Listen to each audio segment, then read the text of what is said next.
Viking weapons. Viking weapons can be divided into both offensive and defensive. Since the Norsemen were known for their raids, offensive weapons are mentioned more often. However, the Vikings also had so-called defensive weapons in their war equipment, which served to defend against enemy strikes. I should mention that the Vikings did not carry weapons only in battle. The weapons also served to emphasize social status. They had their weapons with them all the time. Let's take a closer look at Viking weapons. The spear was of course the most common weapon of Viking warriors. It was cheap and could be afforded by all warriors, which made it a standard weapon for the Nordic peasant class. The lances carried by the Vikings had an iron head between 20 to 60 centimeters long, which was riveted to a wooden shaft. As a result, less metal was needed to make the spears, which made them cheap to produce. Also, the metal used to make the spear could be of more inferior quality, which is why it was considered a lower quality weapon than a sword. Despite this, the Vikings considered the spear to be a sacred weapon used even by the god Odin. It is believed that Odin's spear, Gungnir, was enchanted to always hit the desired target. Viking swords were the most prestigious weapon of the Viking Age. But, unfortunately, this meant that swords could not be held by all community members, but only by those who belonged to the social elite. The Viking swords were much more than just a fighting weapon in Viking culture. Instead, the Viking swords were a symbol of masculinity, family ties, loyalty to the ruler, as well as an essential part of ritual funeral rites. At the beginning of the Viking Age, swords were mostly one-sided. However, as the Vikings perfected their weapons-making techniques, double-edged swords became more and more common. The sword blades were made of iron. In its central part, along its entire length, the iron blades had a shallow groove to make the sword lighter and easier to manipulate. Since a large amount of iron was needed to make the blade, swords were not as common as is believed. Iron was expensive, and only the wealthiest Vikings could afford this prestigious weapon. In Norse mythology, the god of swords is considered to be the god Freyr. According to legend, he had a magic sword that had the power to fight his enemies on his own. But, when Freyr fell in love with the giant Gerd, he was willing to do anything to win her heart, even to give up his sword. After losing his sword, he used an antler to fight Beli, but his fate during Ragnarok was already predetermined. Without a sword to defend him, Freyr dies during Ragnarok, in a battle with a fire giant Surt. Axes were also a common weapon of the Vikings, whose purpose was multiple. Thus, Viking axes were used as a tool during daily activities, but also as a weapon in battle. The Vikings mostly carried a small axe behind their belts, which served as a useful tool or defensive weapon. Battle axes were specially designed for the needs of warfare, which means that they were different from ordinary axes. The axe heads of both ordinary and battle axes were made of iron, while the blades of these axes differed in width, because battle axes had significantly wider blades. Also, the handle of an axe was made of wood and could be of different lengths.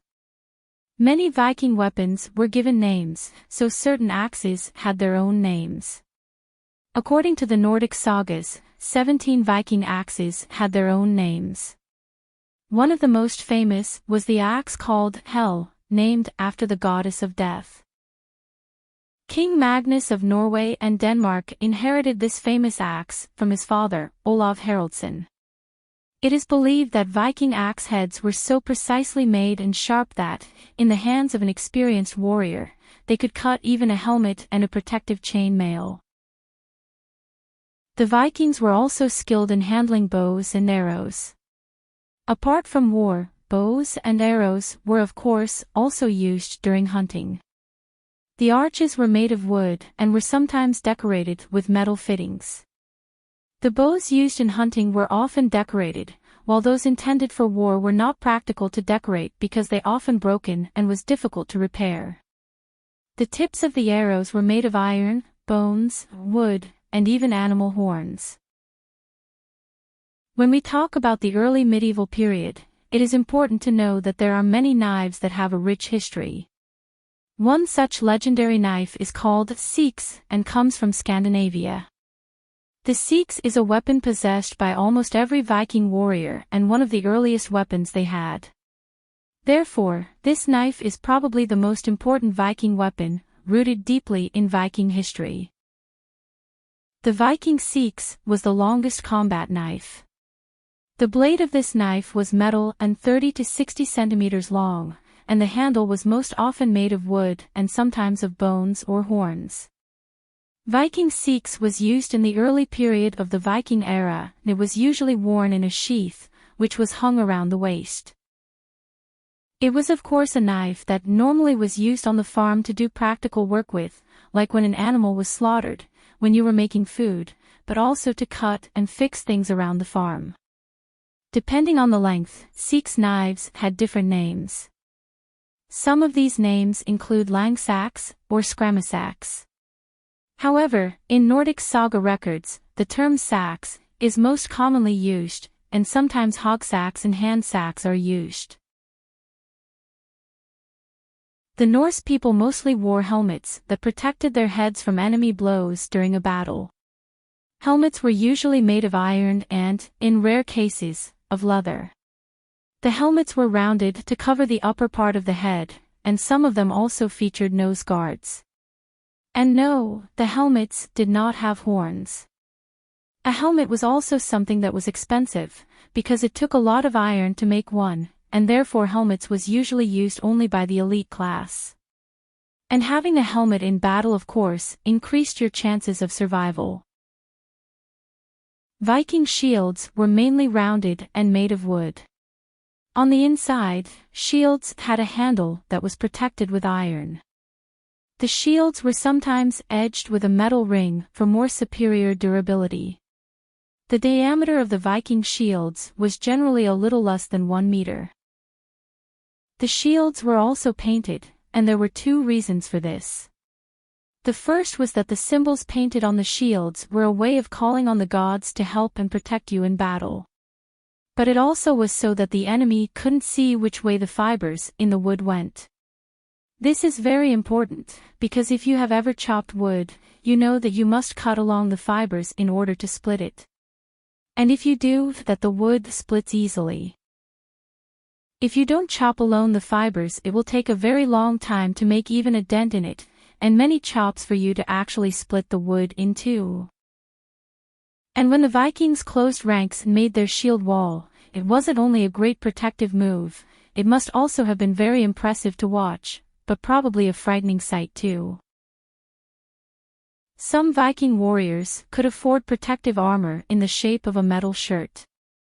More precisely, only those who were very rich could wear this kind of armor on the battlefield. Thousands of iron rings, which were nailed to each other by the hand, were needed to make this armor. These shirts provided the warriors with additional protection from stab wounds and cuts of enemy weapons. But it also made the person wearing it heavier and thus become slower and use more energy than a person not wearing it. Just as offensive weapons had their names, so did these protective armors. The most famous among them was called Emma, and was owned by Harald Hardrada. But what do you think? What Viking weapon would you have chosen to have in a battle? Please leave a comment below and let me know. I will be uploading more videos about the Vikings, but also other important historical events, so if you liked this presentation, please like, subscribe and share this video. And I hope to see you in the next one. Skål!